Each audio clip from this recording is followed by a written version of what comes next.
কণ্ঠ অ্যানিমেশনের পক্ষ থেকে আপনাদের সকলকে জানাই আন্তরিক শুভেচ্ছা এবং অভিনন্দন। আজকের আপনাদের জন্য বিশেষ একটি গল্প, বউয়ের প্যাড়া। বেশ কয়েক বছর কেটে গেল হাবুলের বিয়ে হয়েছে। আজ সন্ধ্যের দিকে সে বাড়ি থেকে বেরিয়ে গেল চায়ের দোকানে। সেখানে গোপাল আর তপু আড্ডা দিচ্ছে। হাবুলকে দেখে গোপাল বলল, কিরে হাবুল, মুখটা এমন শুকনো কেন ভাই? দেখ, বৌদির সাথে ঝামেলা করেছে মনে হয়।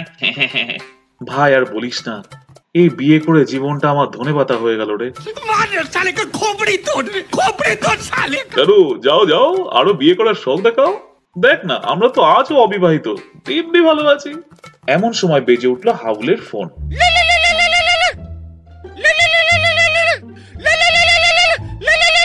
হ্যাঁ বলো, কই তুই? তুই না বলে বেরিয়েছিস? আজ আয় বাড়িতে। না না না না, মানে তুমি ঘুমোচ্ছিলে, তাই আর ডাকিনি। হ্যাঁ, তুই এক্ষুনি বাড়ি আয়। আমি তো একটু দরকারে বাইরে এসেছি। না না না না, মানে মন্দিরে আর কি। হ্যাঁ, তো তোমার নামে পুজো দিতে। আমি একটু পরেই চলে যাচ্ছি।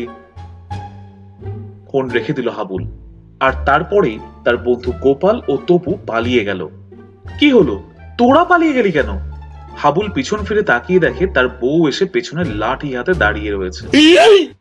আজ তোর একদিন কি আমার একদিন, তোর পুজো কিভাবে করতে হয় এবার আমি দেখাচ্ছি। কেলো করেছে। তারপর হাবুলের বউ তার চুলের মুঠি ধরে তাকে মারতে মারতে বাড়িতে নিয়ে যেতে থাকলো।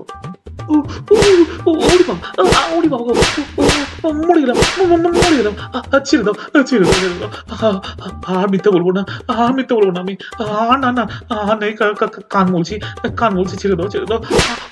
খুব লাগছে। তোর পেছন যদি আজকে আমি লাল না করেছি, আমার নামও চম্পা না। তারপর হাবুলের বউ তাকে মারতে মারতে বাড়িতে নিয়ে গেল।